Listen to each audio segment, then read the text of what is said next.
Mesdames et Messieurs de la presse nationale et internationale, Mesdames et Messieurs qui êtes parmi nous,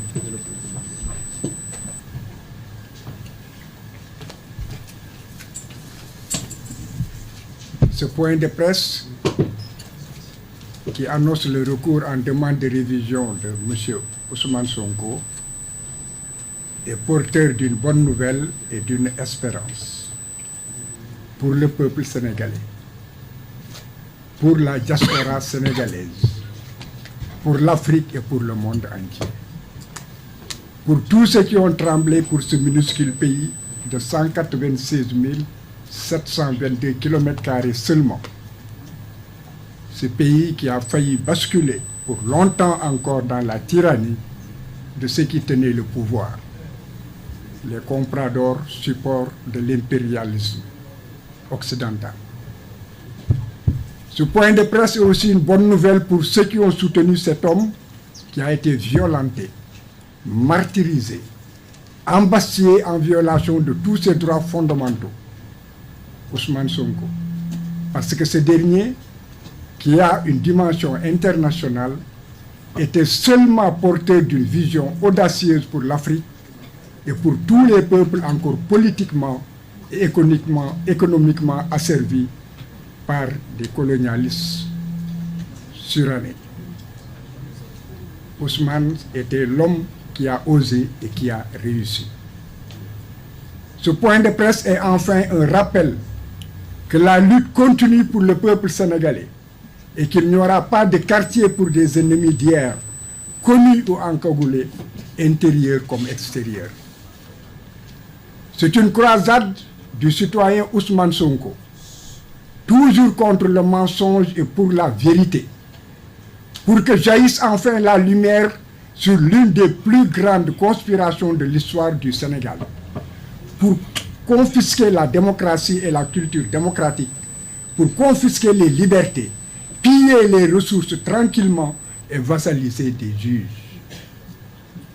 Le procès unique qui empêcha temporairement Ousmane Sonko, ce jeune, talentueux et courageux d'empoigner le gouvernail de son pays, de l'Afrique contemporaine, de matérialiser pleinement sa vision pour la conquête de la souveraineté nationale, en apportant des solutions rapides par la relecture et la révision des rapports politiques, économiques et diplomatiques qui constituent les entraves majeures à l'épanouissement d'une Afrique débordante de ressources naturelles, de terres fertiles, d'eau douce, d'une jeunesse intelligente et entreprenante pleine de vitalité. Demander la révision du procès, c'est un droit. Un droit non seulement pour le citoyen Ousmane Sonko, mais aussi pour tous ceux qui sont épris de vérité et de justice. Pour répondre au passage à une préoccupation majeure des Sénégalais et du monde entier, qui soutiennent et encouragent le Sénégal dans sa croisade pour la souveraineté intégrale, le citoyen Ousmane Sonko est bien électeur et éligible aujourd'hui, et tant qu'il lui restera un souffle de vie. Tout débat autour de cette question est donc sans intérêt. Pour en revenir à la révision, cette dernière tend seulement et simplement au rétablissement de la vérité sur des accusations et une condamnation injuste.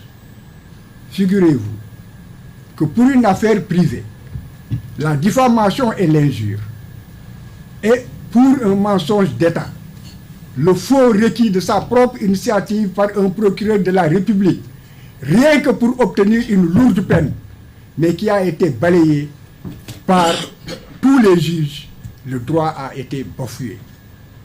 Le citoyen Sonko a subi et vécu les violations les plus honteuses de l'histoire de la justice, avec des comparutions forcées, manu militari, des attentats à sa vie, des voies de recours abusives de la partie civile et du procureur de la République, des décisions violant les droits de la défense et le droit à un procès équitable, les appels du parquet et de la partie civile, l'on s'en souvient, la programmation du dossier alors que les délais d'appel n'avaient pas encore été épuisés.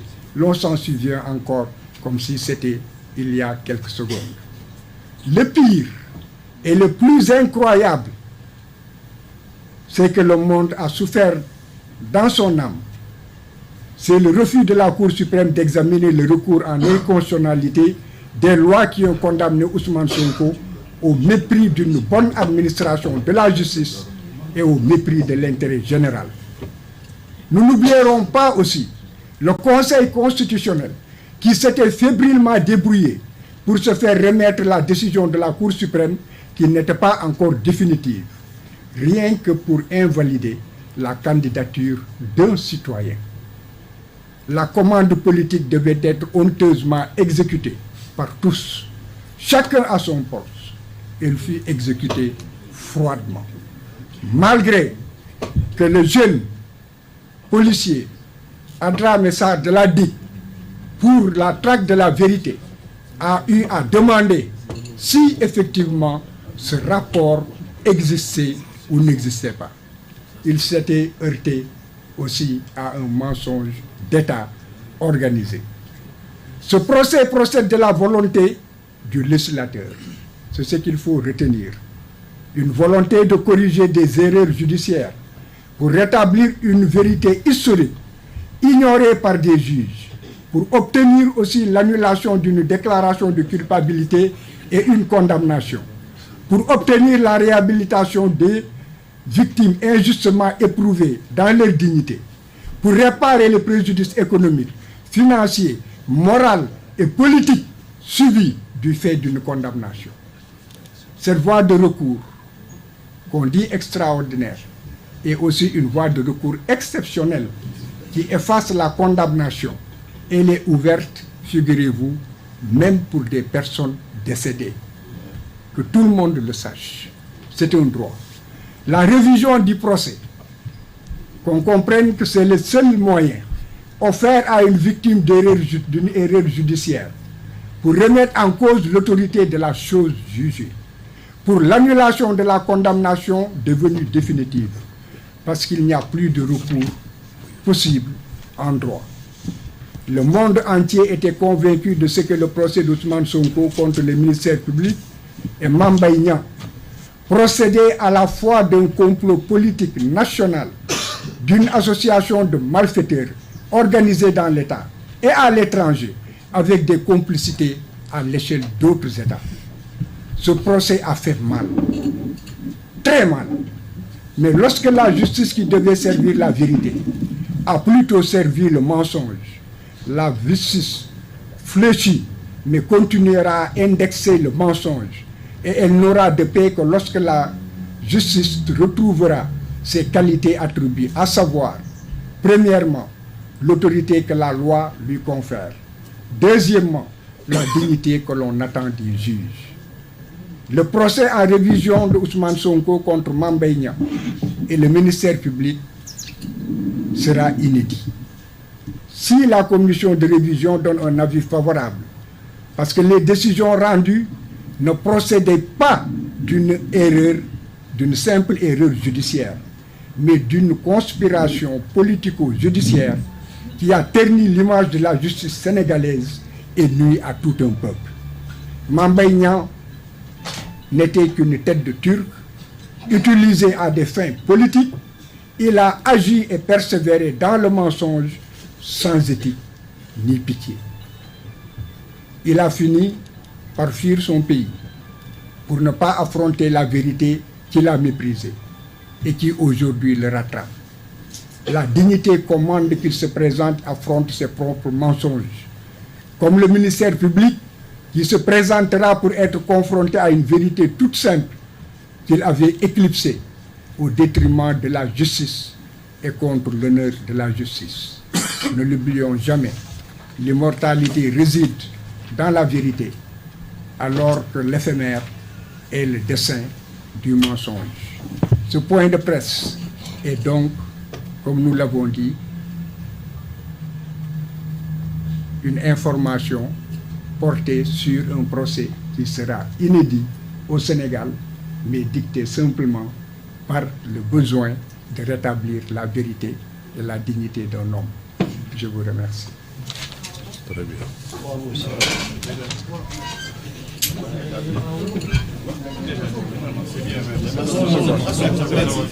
Si vous voulez, je vais peut-être de faire une clarification qui s'impose. Cela a été dit, mais pour que très simplement les choses soient comprises. Il faut retenir que l'amnistie était l'action publique. D'abord, l'action publique qui n'a pas été encore mise en mouvement. Ensuite, l'action publique qui est encore en cours, mais qui n'a pas été revêtue de l'autorité de la chose jugée.